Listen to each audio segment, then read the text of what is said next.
Hi everyone, welcome to Core IQ, another episode. I'm here with Tanya Brown. Everybody knows who Tanya Brown is. We're so happy to have you. You know, Tanya went through a horrible event that we all watched on TV, and you know, with the loss of her sister. But what's really fascinating about Tanya and her family, but Tanya herself, is that she has a very strong background in psychology. Has actually earned a master's degree in psychology, so she has both practical experience with success, ultimate success, and then also the academic background. So Tanya, it's great to see you and welcome. See you. Thank you.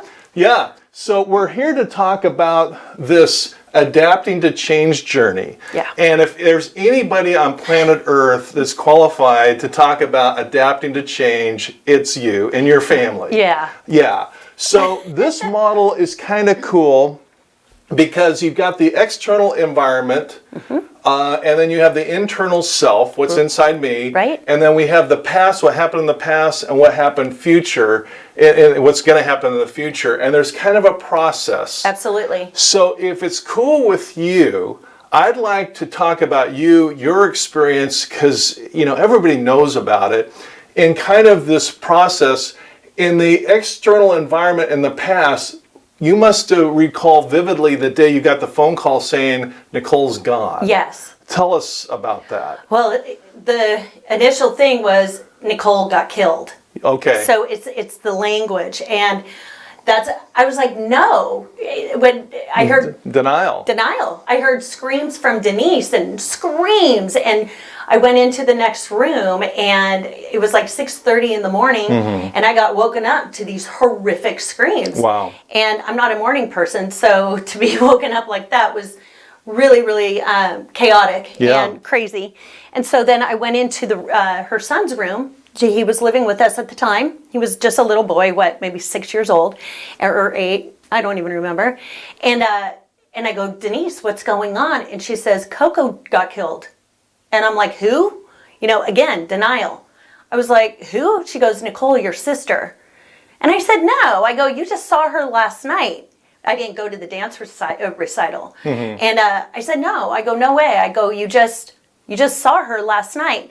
And she goes, Tanya and Nicole got killed. And so then I went down the hallway and I saw my mom, stoic, just white as a ghost, sitting at the kitchen table. And I said, Mom, is it true? And she goes, she couldn't even answer me. I mean, it was just like everything was just taken away from her. No kidding. Then I go to my dad's, I go to the master bedroom or to the bathroom. And I said, Daddy, is it true?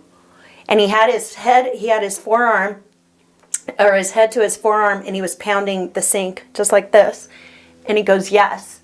So I think I was the one who was really experiencing the denial. I mean, it was really, really a crazy situation. And then, you know, again, he was my ex-brother-in-law, so I was in denial that he even did this. Right. How can you know, I didn't know that he did it right away. Denise knew, I even think my mom knew, but Denise was the one who was like, I knew he did it. Right. For me, it took like almost 2 years for me to go, oh my God, I think it would be about 2 years. But it wasn't until DNA was discussed, that's when I went, everybody has a unique DNA. Right. So I was in denial for a really long time. Okay. So that went more from the denial from the the external environment, and then the resistance. I mean, describe kind of the resistance of it, kind of accepting the facts and the truth and the science. What did that resistance kind of look like for you? Well, there's a saying in the world of recovery where what we resist persists. Okay. So the more you say, no, I don't want to feel, no, I don't want to go through this, no, this isn't happening, guess what? The more of that mindset is going to keep knocking on your door. Okay. So we'll get to the part of acceptance, but with resistance, and it's normal and it's different for everyone. Some people don't resist it. Some people just go from denial to acceptance. But to make everything flow, what we resist persists. Okay. And I want to make it real basic. You're on a diet and you say, okay, I don't want that chocolate cake. Guess what? You go to the grocery store, you go to the gas station, you go to school, all you're seeing is chocolate cake. So it's just breaking down that wall of resistance, accepting what is, and we'll get to that.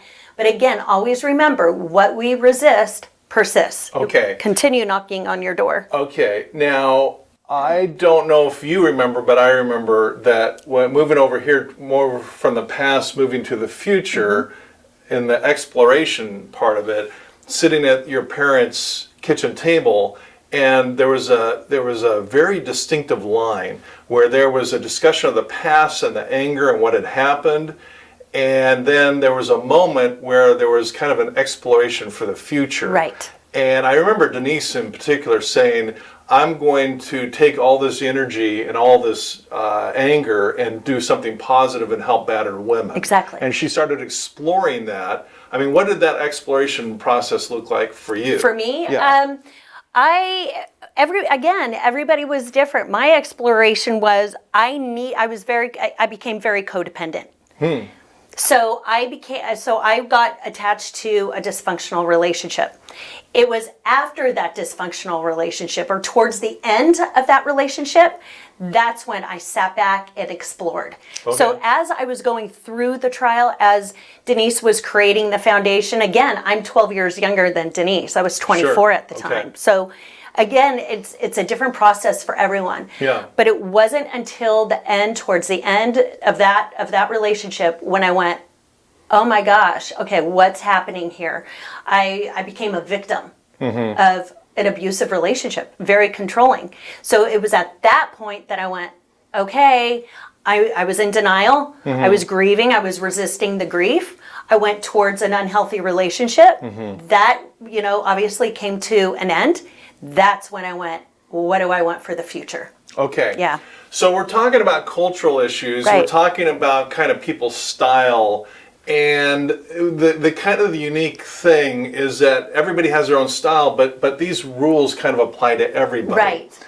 But there's the denial, there's the resist, the persist, and then there's kind of, I'm going to explore some new ideas. That stage in your life came later after Right. your sister, but Yeah. everyone goes through these stages at one time or another if they're going to move towards the green zone. Exactly. But so you started exploring different things. I also kind of observing things is that you went back to school and you earned your bachelor's and you earned your master's degree. Right. That was part of your exploration process too, wasn't it? Absolutely, but that didn't come from the after the murder of Nicole. That came 10 years after. I was supposed to be married. I was to be married, Okay. and he canceled 4 days before. Ouch. So that was the tailspin, the beginning of my tailspin of anger and hate, and again, codependency, got into another dysfunctional relationship, although I thought it was definitely much healthier than the one when I was going through Nicole.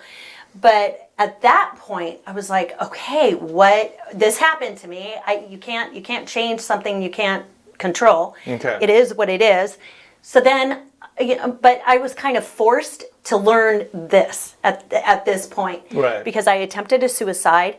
And when you attempt a suicide, obviously they throw you into a psych unit, Right. right, to keep yourself safe. Right. So I was in a psych unit for 10 days, outpatient for 2.5 months. So altogether for 3 months, not only do I have the master's degree, but I also have the inside experience. Yeah. And now I'm thriving on the outside.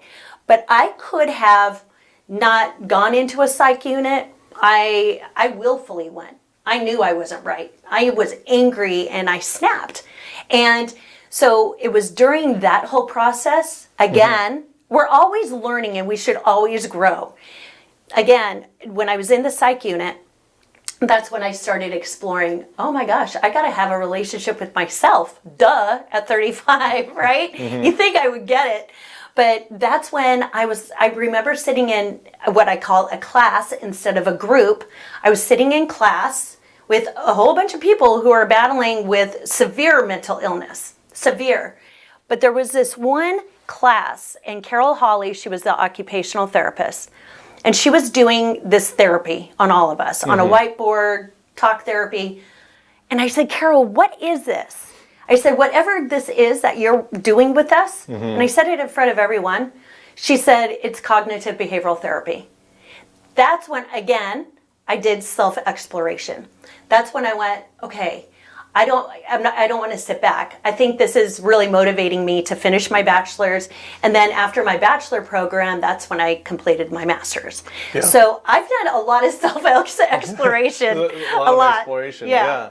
So here we are, and I love you sharing those personal things, because a lot of people would kind of, in a perfectionism culture, you're always putting on a facade, and it's always phony, and that comes with a lot of internal stress. Right. But I love what you're saying, because you're saying, hey, here's the reality.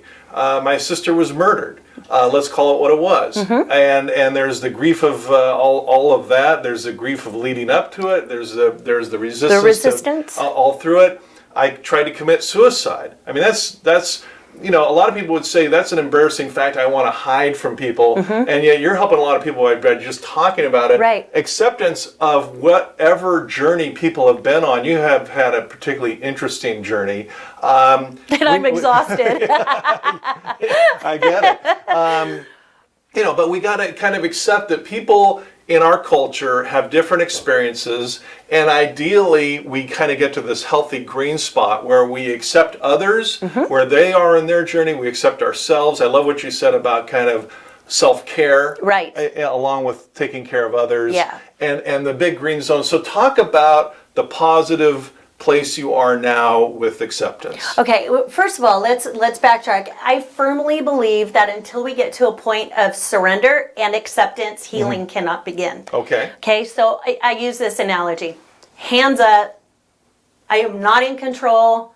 I've got to step out of denial. I'm done resisting. I can't change this. Hands up in the air and surrender. Get on your knees, go to the beach, pray to your higher power, whatever that is. Okay. But I firmly believe until we surrender to all of this and then go into acceptance, healing can't begin. Okay. Because then you're harboring stuff. You're holding on to the past. You're allowing your external situations to control you, which then affects your internal self. This is huge. Because when we don't do this, this cycle, your internal self, you're angry, you're resentful, you're hateful, you're not pleasant. So when you don't pay attention and learn and get to that point of acceptance, your internal self will always battle. It will always struggle.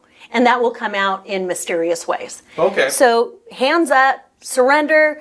Again, our time here is short, but learn on, read the book. We do Google, how do I get to the point of self-acceptance, acceptance of a situation?